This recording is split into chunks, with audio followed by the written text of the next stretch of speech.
So as I was saying, we're probably going to have a test next week, this time next week, which will be on the first 3 chapters. So let's get going so that we're ready for that test. The topic here is about listening skills. And Mr. yes, Sorry for interrupt. The test will be at the college or at the home? students don't come to the college, so we won't be having any test at the college. Okay. We use lockdown browser. That's how the test will be. So very good question, though. I don't know what's going on with my thing. It's like it's on autopilot or something. Goodness gracious.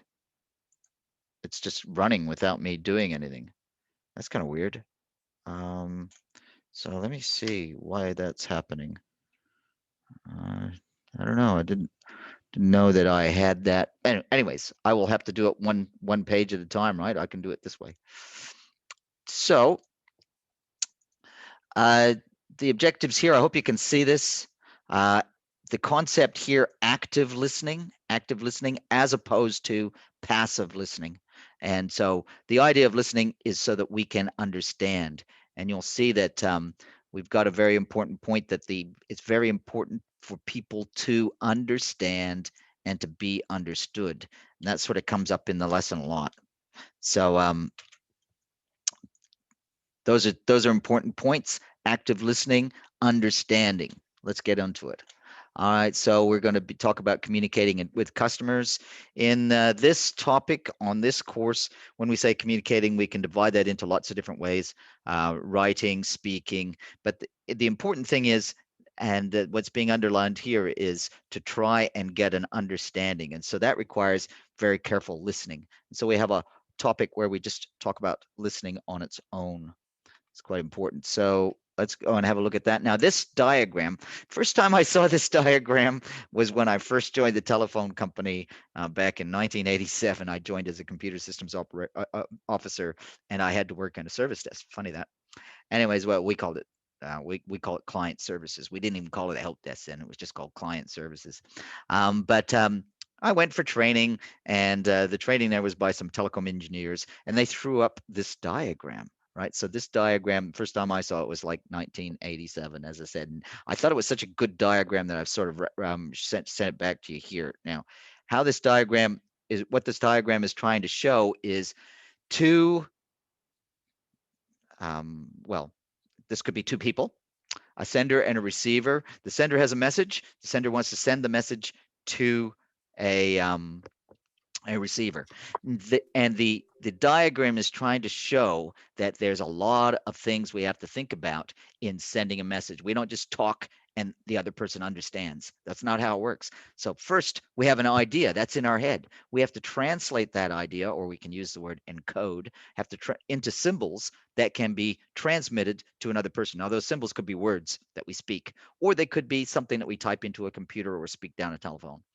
But then we have to put that onto some media. Now, we could talk to people, in which case it's going through the air. But we have to bear in mind that while that message is on that media, there's lots of things could happen to the message. There could be interference and noise. So we're talking to somebody could start a lawnmower up beside us. So they don't hear exactly what we're saying. And then from the stuff that they have heard, they have to translate that again from the symbols into a thought idea in the receiver. So the idea being that although it may seem like the simple thing we talk, they understand. It's not that simple at all. It's quite often there's a lot of things could happen at any one of these steps. There could be a breakdown in the communication, and that is often and common happening. So working in the service desk, we need to try and strengthen this so that we can make sure that the understanding actually does occur. And that's sort of represented in that red line going from the receiver back to the sender, which is, you imagine the sender is our customer trying to talk to us, and we're trying to understand them. One thing that we can do is we can go back to them and sort of ask them questions, actively listening, so that we make sure that all of this other stuff gets to us, or sorry, that message gets to us, going through all of these steps in a way that we have understood it. So it's about understanding our customers. That's what that's about. Okay, so let's have a look. These points also, how you say things is giving information to the other person. I mean, so we know that Anybody who has any animals will know that. I mean, you can talk to animals, and when I say that, I mean horses, birds, dogs, whatever, cats, and they don't really understand our language in terms of the symbols that we use, the words that we use, but they understand the way we talk. You know what I mean? So I mean, they know if you're angry at them or you're happy with them. And it's the same with people. I mean, there's a lot of stuff that we're communicating besides just the words. So the tone of our voice, the speed that we speak with, the way we use our hands and other facial expressions, the way we use our arms, all of that is part of the communication, and we have to sort of be aware of that and use that to our best advantage. So listening is a big part of it, a very, very big part of it. Are we listening to understand? I hope you got the idea that when we're listening, yeah, there is a message that's being passed to our ears. We have to translate that into something that's meaning, and often that doesn't happen. I find that with people actually close to me. I've found that like with my wife and my children, I'll say something, and then from the response that I get from them, it's obvious that they haven't understood what I said in the way that I meant for them to, and that's not their fault. I I have to sort of communicate in the way that they do, and it's the same with talking with you students. I'm sure that there are times that I've said stuff, and it's like, what's he going on about? That's a failure to communicate, right? And likewise, there's times when you've said stuff to me, and I'm like, what are they going on about? So these types of things, we have to sort of take our time and work through it and get to the point where we do understand what the other person's saying. That may be that we have to ask them to say it again in a different way, or that we just have to sort of focus better on what it is that they're saying. This fellow here, Dr. Ralph Nichols, makes a point which I think is just so critical to this, which is human beings have this need to be understood. And this comes up when we start talking about, we have a whole chapter on dealing with difficult customers. Why are they a difficult customer? Well, the main reason might be because they don't feel they're being understood. And just by trying to understand somebody, just by getting to the point where we do understand them, we can sort of cut through a lot of the difficulties, many, many of the difficulties, because this is so key. Uh, if we don't understand them, if they know that they haven't been understood, we're not going to be able to work with people.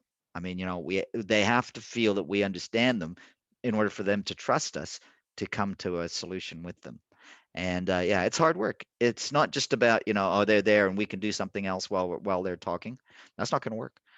So we really have to sort of be putting some energy into it. And that is suggested in the word, isn't it? Active listening. Active listening is not just about we're sitting there like watching TV, and the person's talking and we're thinking about something else and we're playing on our computer, on our mobile phone while they're talking. It's not like that. It must be that we are focused on what the person is saying. And so that may mean that we actually have to talk to them, right? Because they said something is like, what did that mean? So I need to ask them, can you please explain what you meant by? Or we could, or there's a lot of other tools that we can rephrase back to them what we think they said to make sure that we validate and understand what it is they're saying. So we have these two different concepts of passive listening and active listening. I tried to represent passive listening as the person sitting there in front of the TV. You're not having a conversation with the TV. Right? TV is just talking. How many times have you sat in front of the TV and at the end of it, you haven't got any idea what happened in the last half hour? It was just there, right? It's just noise droning on. Um, don't let that happen when you're talking to your customers, is all I'm saying. They're not the TV. You have to interact with them. It has to be an interaction. And so therefore it has to be active. You have to actively be trying to understand what they're saying. And that's the key. So I'll keep coming back to that. It's about understanding. It's not just about the words. It's about understanding what it is that they're trying to do to get to you. And a lot of what they might be doing is trying to explain to you their feelings. And you might say, well, why is that important? I mean, okay, well, think about it, right? If feelings weren't important, you're going to be replaced by a computer, because computers don't have feelings. But the thing is, they're very accurate at picking up words and expressing things. Sorry, not expressing the word I need to say is or sort of representing things in text and in words. Computers can do that. You can talk to your computer. It's built into your Microsoft Word. You've got this Cortana thing here running on your Windows. So computers can talk, and computers can can listen to exact words, but they can't pick up feelings very well. Humans do that. That's why we need you, you're human, to pick up on those feelings so that you can understand.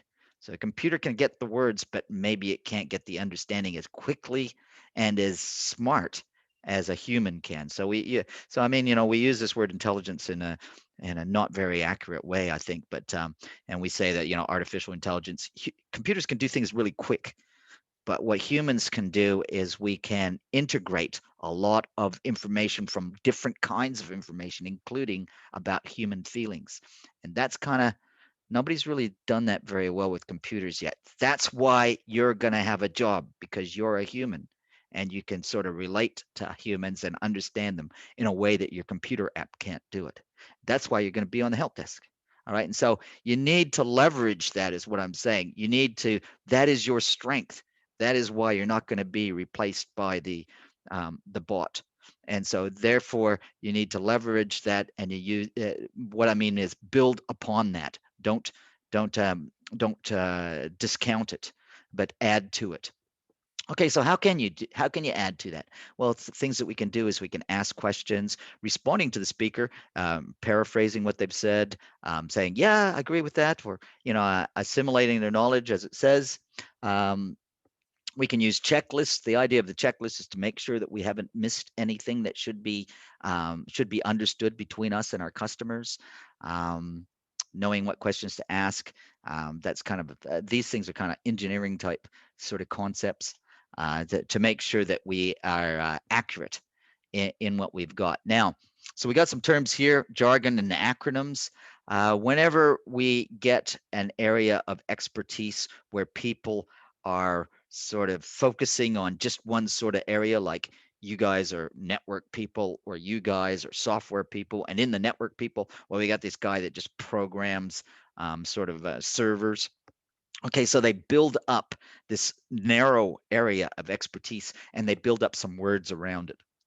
We call that jargon. So your jargon is going to be your specific words that sometimes these words are just invented sort of almost in real time, but people that are focused on that particular area, they know those words and they understand them. That's jargon. So here's some examples: OS, deployment, firewall. In computing, we use a lot of these acronyms. Your acronym is your letters that represent a phrase. So SSD, DMZ. We use a VPN, HTML. They mean something to us, but maybe to a customer who's working in a bank or something, why would they care about that, right? I mean, they have their own acronyms, right? And we need to pick up on them a bit. But when we're communicating with them, we might be thinking VPN, but they might not know what it is. So we'd have to say, okay, so we have this virtual private network. The idea there is that you can build a security wall and a channel that you can communicate directly between two different devices. I mean, it sounds like a big explanation. Maybe they don't need to know that. But if it's something that's broken and there's an incident relating to VPN, then maybe there's some explanation that needs to go before you just sort of say VPN and they go, what? To be fair, most people know what a VPN is now, because most people are trying to protect their privacy in their own sort of lives. So the reason I got this slide here for you is the graph there. I thought was particularly useful. But the graph is showing, if we look across the bottom, that's the time that a conversation is happening. So we've got a few minutes here of time, or it could be a few seconds, or it could be a few hours, or whatever. But let's just say if the going from left to right, we're looking at the total time of the conversation. But then looking in from on the other axis, which is percents, how much percent of the time is being used by which person, where the green is the person who's talking to you, the customer, and the red is you. So when you first pick up the phone, you're going to interact with them. You're going to say, you know, how can I help you? Are you going to identify yourself? Hello, this is Mark Floden. I'm on the help desk. Yeah, have you've reached the IT help desk. You know, how can I help you today? And then we notice that most for the main part of the start of the conversation, the other person is going to take most of the time. Now, this little bit of red at the bottom there, that represents us active listening, where we're sort of prompting them, please go on, can you explain this type of thing. So I hope the graph helps you to sort of think of this in terms of, yeah, we really need to be really listening for the most part of the start of a conversation with our customer. That's where we're listening. So we should be active at this point. We're not talking a lot, but we're active in noticing and understanding what they're trying to communicate to us. We could be taking notes if we're on the phone. We could be looking at them if they're in front of us, and picking up everything to do with their emotion, if they're upset, because that's important. Everything that they're trying to communicate to us. That's what's happening here. Then at the end, toward the end of the conversation, you notice we pick up and we do a little bit more speaking ourselves. What we're doing there is we're probably negotiating a solution to their incident. So, okay, so during this time, they've said a lot to us and told us about what's going on. That's why that's active listening. Then toward the end, we start saying, okay, well, I can send a service agent out to you tomorrow. Service agent is this person. They're going to be there at such and such a time, and they agree to that. And that's how that conversation goes. So we've got some tricks that we can use. Tricks is not a very good word, probably. Yes, I'm here. So what's in the chat? I see people. Can you go back to the previous slide? Yeah, okay. This one? Yeah. Which one, or this one? A comment was typed when his PC was doing things on its own. Well, why don't you talk to me? I mean, that's a kind of communication which is better. It's gonna be faster than typing. The one with the one with being active. Yeah, okay, this one. That one? This one. Yeah, okay, I'm here. Can you? Hello, hi. I Yeah. actually use my phone now. So basically, one of the things that I would recommend of being active listener, you stated that after we listen to the customer, and then we tell him that we are gonna send, for example, an IT person to do whatever. Actually, what's highly recommended is to do the following: after listening to the customers and giving them the notes that you are listening, before you give the solution, we need to do one thing, is actually you say the following: dear sir, I just would like to confirm your problem exactly to ensure that we have the right understanding. So your problem is 1, 2, and 3. Is that correct? If the customer says yes, say fine. Just give me a minute, I'm gonna give you the solution. So that confirmation part should be actually before providing the solution. That makes the customer knows that you exactly listen to every detail that was important to them. Okay, thank you. Yes, and I would say, Mohammed, that confirmation part is part of what we call here this active listening.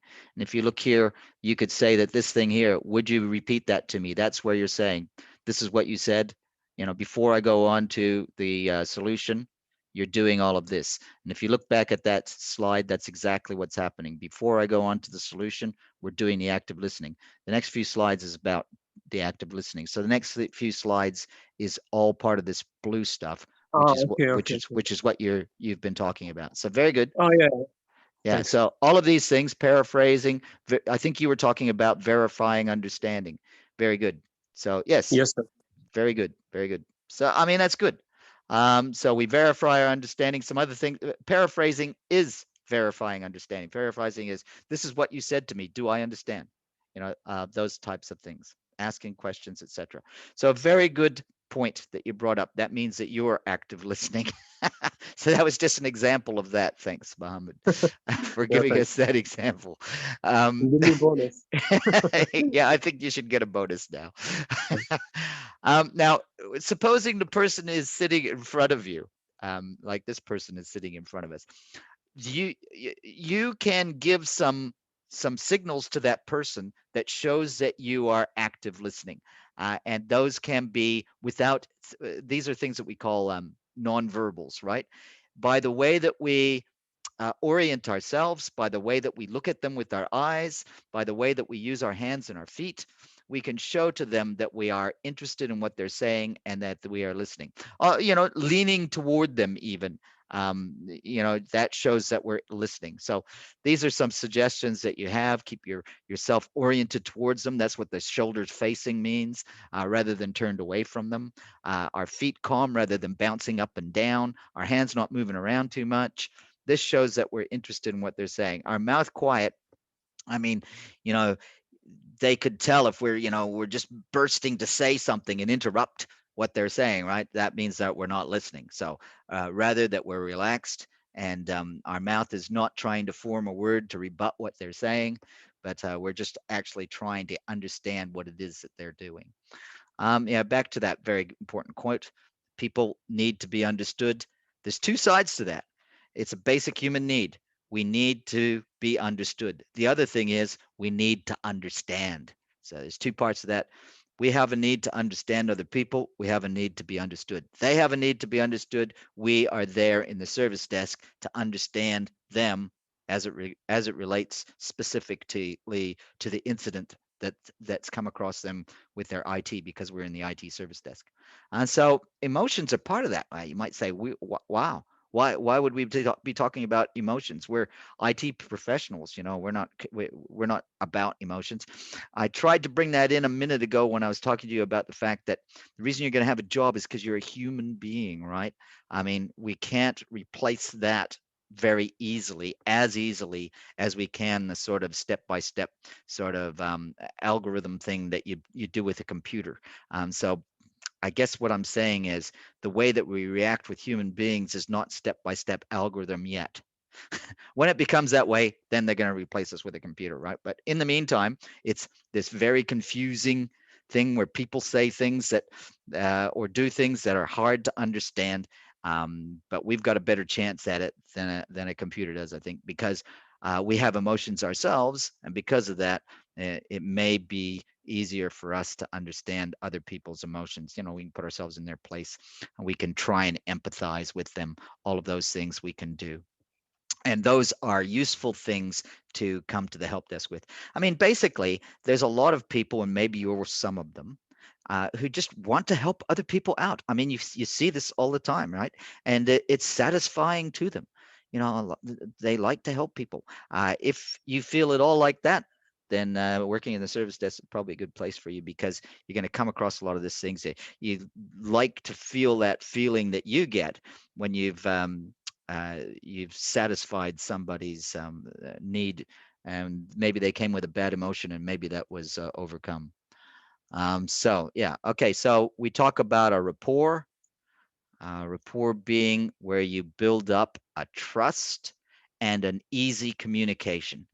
And that may take some time, but you'll notice that in your outside of the college interactions that you have. I mean, we have certain customs in different cultures that that work with this. And you'll notice that. I mean, I notice coming in the Middle East, it seems to be quite important that when you meet people, like even with the police, it's you have an interaction where you're going through this process of building up a rapport before you sort of start jumping into the business end of things. When I see the police, salam alaikum, alaikum salam, kaif halak, alhamdulillah, shak barak, you do this for a little while, right? And that's sort of a shorthand way of getting some rapport. But basically, I mean, I think all of that, the benefit of that is, look, I really want to get along with you and have this conversation. I'm not going to sort of jump down your throat.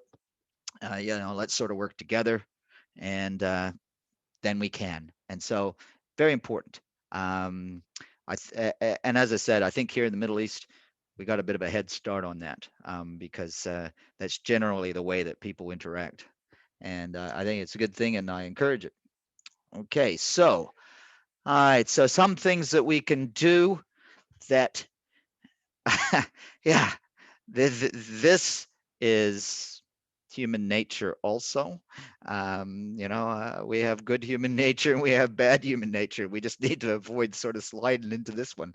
But some things that we can do that can how you say, handicap ourselves or shoot ourselves in the foot so that our listening becomes not effective. So as it says here, we could do these things. We could be defensive listening. That would be where somebody comes and they say something and we take it as a personal attack on us. And because we take it as a personal attack on us, we need to defend. And that's kind of, we're coming up with excuses and saying why we didn't do it. I mean, yeah, if we work in the service desk for a while, we should get to the point where we realize that it's not about us. Okay, it's about solving the incident, right? So don't take things personally. Don't try and come up with excuses. Be ready with an apology where apology is required, and yeah, just focus on the issue rather than focus on ourselves. Um, Ambushing, so that's where people are listening very carefully to the other person to see if they can trip them up on something that they said wrong. Absolutely don't do that. You're not going to get to an understanding that way. Yeah, not listening for the understanding behind. We would say reading between the words, only listening to things that we want. All of these things are bad. We don't want to do those. But there's some examples, and I'm sure you could come up with more. The third ear syndrome is just some people would say rude, right? I mean, where the person comes to us and was talking to us, and we're doing something else while they're talking to us, right? We're on our mobile phone, we're WhatsApping somebody, or we're typing a letter or something else. So what we can avoid, what we can do to avoid the third ear is when the person starts talking to us and we want to understand them. And of course, all of our customers, we want to understand them. We stop doing anything else. All right. If they're in front of us, we look at them. All right. If they're on their phone, we put things down, except for maybe to take some notes, but we focus on what they're saying. Um, Jumping ahead, emotional filters. I hope you get the ideas of this. These things all indicate that we're not trying to understand them. We're trying to sort of get to some other point. And this happens a lot. I don't want to go into too much more. So what do we want to listen for? When the person is talking to us, because we're in a service desk, we're there to solve an incident. And so we need to identify the incident and get as much information on it as much as we can. So we could ask them these kind of questions, right? So who's experiencing the incident? Is it just you or is there other people there? What is trying to get as specific as we can. That's what these questions are about, getting as specific as we can to identifying what exactly is the incident. So we use these special words like impact. Impact is kind of an ITIL word, and basically what it refers to is, how broadly is how broad and how severe is the effect? Does it affect just one or two people? Does it affect a lot of people? How much does it affect them? Does it shut down all of their systems? Or does it just is it just have a smaller one? And depending on the impact, that will factor into the priority of the solution, because maybe it means that we have to stop everything else we're doing. If it's a huge impact, stop everything else we're doing and make sure that this is addressed and fixed right now. Um, all right, so picking up on the person's emotion, sometimes it's going to be pretty obvious. Any complaints that they receive, that's we kind of touched on that. Don't be defensive. We need to sort of be at a place where we can sort of accept complaints. Some of you guys answered the question that I put out on D2L, which was, how is was it an angry customer, an upset customer, or whatever? How is that customer benefiting us? And it's kind of like this, we don't take that as a personal attack. We take that as an understanding of an issue that we need to solve in our business so that our business will be better. And basically, that benefits us, right? If our business is better, that's good for us. So when we receive complaints, the right attitude would be, oh, thank you for telling me that so that I can fix it. Because if I don't fix it, this is going to be, other people will have the problem, and that's bad for our business, right? So from a selfish point of view, that's bad for my business. Yeah, okay. So any misconceptions, that means if the customer is talking to us and they don't understand things, there's some lack of understanding that they have, then there's some communication we have to give to them so that they do, and how things can be improved. All right. So how are we going with this, guys? Any feedback on that? I think it's pretty, though, yeah. Okay. I think it's pretty obvious. I'm hoping. Keeping your eyes open, looking for nonverbal cues. How is the person standing? What, if you can tell if somebody's angry by the tone of their voice, but also by the way they're standing. Yeah. Okay. So there's verbal communication. Words, straightforward manner, avoid phrases tend to provoke customers. The provoking things, we refer to them as forbidden phrases. These are things that we don't do, we don't say, firstly, we don't ever humiliate or talk down to our customers. So we need to be careful with that, but also we need to sort of don't close a door on them. If they've come to us with help, looking for help, we don't sort of say no. What we do, we can say no without using the word no, right? And how we do that is the can do. Remember the can do from previous lessons? The can do is, this is what we can do for you, or this person can help you, that kind of thing. Instead of saying that's not the way we do things, I need you to fill out this form, this kind of thing. So we're telling them what needs to happen. We're not telling them what they can't do. And so, yeah, that's the whole idea. The forbidden phrases is basically to keep things positive. Um, and there's some more on that. And yeah, I mean, I'm not going to go through all of those. You can go through them. There's probably going to be a test question or something on that, but I think it's pretty obvious, right? So not humiliating the customer, right? So we don't say you did this wrong. We could say it looks like we need to do something. It's sort of just without sort of putting personal stuff on the customer. We don't say we don't support that. What we say is, if you talk to so and so, they'll be able to help you. What I can do is this. What I can do is this. That's the type of thing, right? So these are some don't do's. Um, Nonverbal communication. That was kind of fun talking about that a little bit, but people, the way they stand, the way they hold their face, all of those things are communicating stuff. We need to be careful about how we're communicating nonverbally. So we're not scowling at people, so we're not crossing our arms and turning our face away from them. So that we orientate ourselves towards them. We talked about that, but the way that the other person is standing and holding their face, we can also tell some information that helps us to understand them as well. So what about when we're on the phone? So here's an issue with the phone. If the person's in front of us, we can see the way they're standing. We can see what's happening with their eyes, and that gives us a lot of information. This is actually really, you're actually probably a lot better at that than you think you are, because you do it a lot. I mean, that's a very, very big thing with human beings. That's why, I mean, if you looked at the faces of all your friends, you can recognize your friend's face immediately. That's because that's how we communicate, is by what's on our face. It's a big part of it, not just our words, but what's on our face or just in our eyes.